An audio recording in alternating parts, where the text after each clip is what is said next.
Hey guys, you're in for a treat on today's episode of Making the Brand. We've talked about TV, music, and movies on this podcast, but this is the first episode about sports. And sports are a huge part of pop culture. But we won't just talk about sports on this podcast, we always tie it back to marketing. So today we're talking about sports memes on social media. Today's guest is Jared Gaon, who started the new and fast-growing meme account, Jordan Jamming. The account has over 50,000 followers on Twitter. It features a clip from the ESPN documentary The Last Dance, where Michael Jordan has his headphones on, sitting on the bus, just bopping around, listening to music on his portable CD player. Jared has taken the clip and overlaid new songs, past and present, to help us imagine what Michael Jordan is really listening to.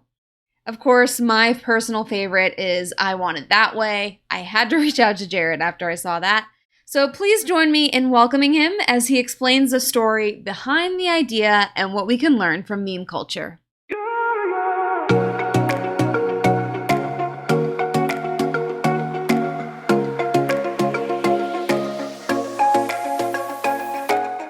Welcome to Making the Brand, the podcast where marketing and pop culture collide. I'm your host, Brianne Fleming. I can't wait to chat about brands, boy bands, and everything in between. Because brands who have a pulse on pop culture can create adoring fans of their own. All right, I am back here with Jared Gaon, and we're ready to talk about sports, memes, and specifically Michael Jordan memes, which, funny enough, between the crying memes and now with the Jordan jamming meme that you created, I think it's safe to crown Michael Jordan as the GOAT in this context too. What do you think, Jared? Yeah, it's crazy to think that my meme that I created may one day be as big as the crying Jordan meme. So yeah, we could only hope. We'll set the bar high. Well, we became fast Twitter friends, so I'd love for you to kick things off, just introducing yourself and telling me what life has been like since you started the Jordan Jamming account a few weeks ago. For sure. So I'm 23 years old. I live in New Jersey and work at an ad agency in New York City doing media planning for Xfinity. So pretty much helping them decide where to put their dollars into marketing, into which platform. My life has definitely been crazy since, Jordan Jamming blew up. I've been seeing myself in many different publications. I've been interacting with celebrities online. I've been interviewed by ESPN. So it's definitely been the craziest week of my life so far. Yeah. Do you feel like it's still picking up steam even, now that The Last Dance has ended? Or I'm curious, we'll get to it, but your long-term plans for this account, because I think it has a lot of potential. I mean, it's definitely not growing as fast as it did last week, but I've gone up in followers every day. I think people are still discovering it, which is nice. So yeah, I think it'll be timeless. So let's backtrack a little bit. I know you love basketball, and I went through your Twitter feed. This isn't just a coincidence that, you kind of like basketball and you were just watching The Last Dance. Like, you're the real deal. You really love basketball. But not to date yourself. I mean, I guess you already said you're 23, but I'm curious to know, you didn't really grow up in the Michael Jordan era. So as a fan of basketball, what was it like just to kind of see his legacy play out and to get more context on his career? Yeah, it was awesome. Like, as you mentioned, I'm pretty young, so I didn't really have a chance to see Jordan firsthand. So being able to tune in and learning about Jordan, what he accomplished and his competitiveness was really awesome. And it really wasn't something I knew much about, despite being a huge basketball fan. So it was awesome. Was he more legendary than you even thought going into it? I think so, yeah. His competitive spirit is just absurd, and I really didn't expect that. Yeah, I really like how they shed so much light on him, because he's gotten this reputation for kind of being a jerk in his sport, but now after watching it, it's like we kind of understand. He just wanted to win and wanted to bring out the best in people, and he went to the lengths that he had to do it. So spoken like a true champion, I guess. Definitely agree with that. So you're watching the documentary and you get to this bus scene. Walk me through what it was like when you got the idea for Jordan Jamming and the steps you took to create it from there. Yeah, so last Monday on the 18th, I was just scrolling through Twitter. I saw the original video. I think he was listening to Kenny Lattimore, which I honestly didn't even know who he was until that video. But I saw the video and I really thought it'd be perfect just to replicate and add a bunch of different music on top of it. I've seen some similar accounts in the past just take one video and just put multiple songs on top of it. So just went for it, did it, Yeah. came up with the first name, Jordan Jamming, that came in my head, and put the account together. Yeah, I love that because it's like alliterative and it was just a nice fit. So how quickly from after it aired, I guess I don't have a calendar in front of me, but May 18th, that was, I guess, the night afterward. So within 24 hours of that episode airing, you had your first tweet out there. Yeah, around like 12 hours after it aired, like Oh, wow. early Monday morning. Uh-huh. Pretty So early. how did you initially promote it? You just put one tweet out there. What was the first song you put over it? I think it was Mr. Brightside by the Killers because Okay. I love that song. It's something I would jam out to, but I initially promoted it by, I think, doing around 3 or 4 tweets, following a bunch of basketball related people on Twitter just to get their eyes on it. And Smart. that's really where it blew up from. Yeah, that's a smart strategy. And I wanted to learn more because it seems like, correct me if I'm wrong, did you focus your efforts really just on Twitter or did you experiment with Instagram? What was your thought process as far as what platform would be best? Yeah, so I definitely started with Twitter and focused more so on that. I've since made a Spotify playlist and I've tried out Instagram and TikTok, but I think Twitter has seen definitely the biggest surge. And why do you think that is? I'm trying to wrap my head around why it's so perfect for Twitter. I guess, like you said, because you can follow, other people in sports, and it's so easy to share versus Instagram. So, can you walk me through some of the reasons why you think it's taking off on Twitter as opposed to other platforms? I think for like a couple different reasons, mainly because Last Dance really was all on Twitter. Everyone was discussing each episode on Twitter, sharing their thoughts about whatever happened in the story, and just basketball in general is always found on Twitter. And then secondly, I think the fact that you could share someone else's content with ease. On Instagram, if I made an account, it likely would not have been able to be shared as easily as it was on Twitter. So I think the variety of those two reasons. Yeah, I mean, on Twitter, you're really able to pick up on momentum in that moment while the show is still trending. There's an Instagram account that I like to follow. Maybe you've seen it. It's called Chandler Listening to Your Favorite Album. Have you seen that one? I have seen that. It's pretty similar to my account, yeah. Yeah, but I think it works for Instagram because Friends isn't really timely anymore. There was no big heat around the show to try to capitalize on or trending conversation happening on Twitter. It's kind of just the still image that, makes people smile. And I think it works for Instagram, but I totally can see your strategy there with Twitter. I'm glad it's working out. So I think the mark of any good meme and why people just gravitate toward memes and why we love them so much is that they're so relatable. And the fact that you can overlay any song from any generation, no matter what your musical taste might be, I think it makes the Jordan Jamming meme pretty universal. Would you agree with that? That it kind of can appeal to a variety of people? I definitely agree because, everyone has that one song they jam out to or really adore. So to be able to see like such a serious competitive guy like Jordan, partake in that similar act is just something that definitely resonates with a lot of people. Yeah. So tell us some of the songs. I know you said Mr. Brightside. I know you put I Want It That Way on there. What are some of the other songs and how have you chosen which ones that you want to lay on the track or on the meme?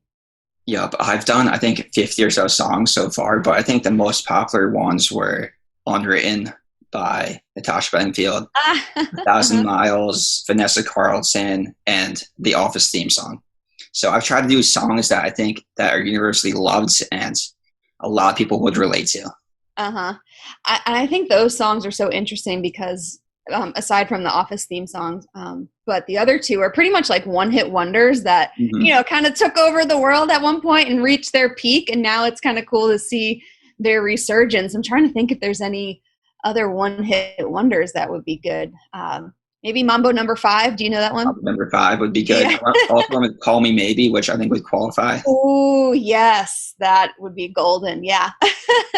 I'll look out for that one. So tell us more. I know you introduced yourself and said some of the things that have been happening. You got some coverage in ESPN. Just give us more details about just the coverage that you've gotten from creating this account and the interest.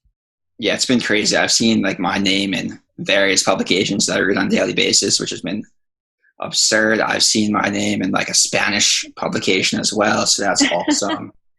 I heard my account mentioned in some podcasts I follow, so it's definitely been pretty crazy. And then now there's like some labels trying to reach out to have their artist music featured in my account. So it's been cool, super exciting. Yeah, that's really opening a lot of doors. And did I see you've gotten some celebrity retweets from some of the musicians? Yeah, so Miro from the show Jesus and Miro, which is like a relatively big show, he actually put in a request to my personal account. So I helped him out and chose a song that he requested. Mm-hmm. And then I think I saw Liam from One Direction. Right. Not One Direction anymore. Yeah, that's crazy. How are you managing the requests? I saw you open an email account. Are you just kind of doing this in your spare time after work and just? Yeah, it's been a lot of just checking emails post work on my separate Jordan Jemmy account. I'm extremely happy I did not choose my personal Gmail because it would just be flooded with song requests. Because every like 10 minutes or so, someone sends an email requesting a song. But yeah, all myself, all on the Gmail accounts I put in that bio. Mm-hmm. And I'm curious, I guess the email helps with, people really wanting to do like brand partnerships and things like that. But was there any strategy behind creating an email versus just having people tweet you and DM you?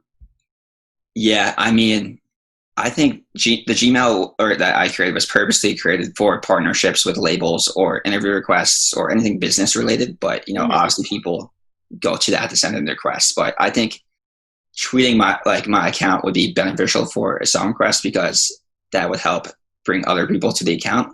So ideally people would tweet me their requests, but obviously they think that sending an email would be more of a direct line. So yeah. And it's probably easier for you to manage because I'm sure all of your tweets aren't requests, they're just mentions, and your notifications are probably through the roof. So it's nice to organize those more straightforward requests and partnership opportunities via email. I totally get that.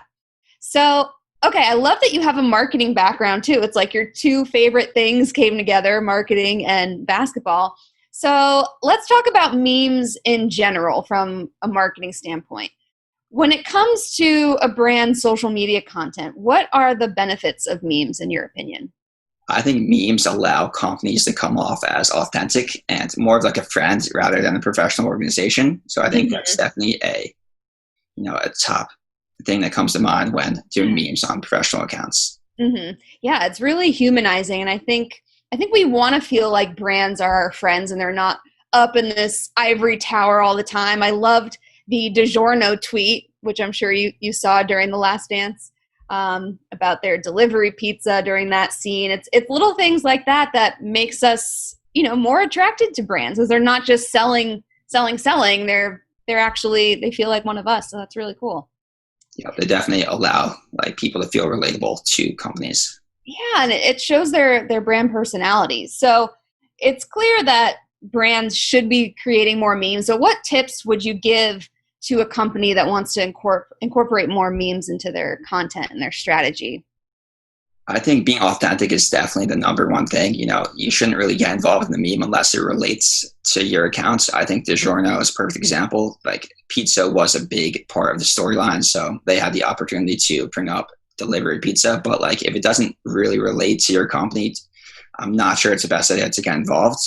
Yeah. And then secondly, I think that being timely is very important. You shouldn't really do a meme a week later after it hits Twitter. Yeah.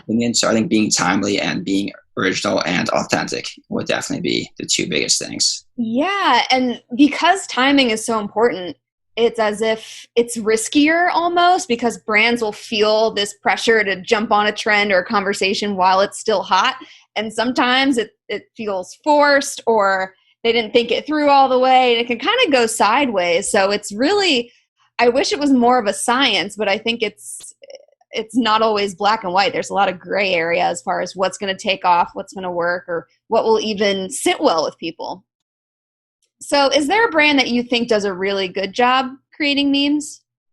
There's definitely a couple. I think Netflix, I don't know if they are like definitely a meme account per se, but they're definitely involved in like a snarky like Twitter persona. Like they're always tweeting funny stuff.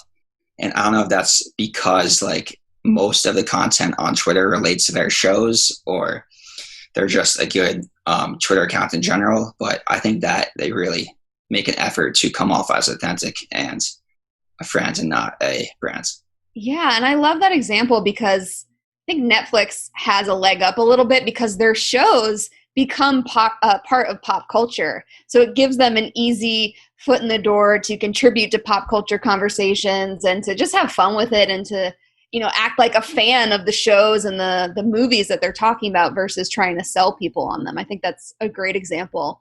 Exactly. Another one. Yeah. I think I was going to say with Bird Box specifically, when that movie was a big thing, they really took advantage and shared a lot of memes relating to that. Yeah. That I didn't even watch Bird Box, but everyone knew about it just because of the memes. So I think that really speaks to their power. It's such a good example. And Netflix is really known for like two-way communication. Like they're always saying like, tell us what city you live in and we'll tell you what movie to watch, or just fun things like that. Where they engage. So I love it. I also really like Chipotle. I think Chipotle does a lot of memes. If you go through their Instagram account, it's pretty much a meme account. It's so unpolished and just fun. Yeah. So I want to know what's next for you. It sounds like you've got all of these opportunities coming through. What are your long-term plans for this account? And do you think you have really the time commitment and the availability to keep it up in the long term and the bandwidth? Yeah, that's been the $1 million question this past week or so for me. Obviously I think that the Jordan jamming meme will eventually die down. It can only last for so long, in my opinion. So whether that will allow me to introduce new memes of other athletes and celebrities dancing or singing, time will tell. But I think that's definitely something that the account will see in the future. Yeah, I heard, I don't know if it was completely confirmed, but I heard they're going to do a Tom Brady version of, or like a docu-series. And I know they had the Lance Armstrong one that just came out. So you must be sitting in front of the TV and just waiting for that perfect clip. Yeah, ideally one of those has, Tom Brady wearing Beat headphones or something. Yeah. Yeah, that would be perfect. I'm curious, do you feel like your background in basketball, or I don't know if you have any dreams to get back into basketball in some way to like incorporate that into, your job? Do you feel like this account could open that door for you and to let you connect both of your passions for marketing and basketball? Yeah, so it's definitely introduced me to people that work in the digital content space, which I think is great. It's a portfolio for myself to say that I, gained 50K followers through a Twitter account. So whether I want to go into the digital content space or, want to secure a different job in marketing, I think it would definitely help for sure.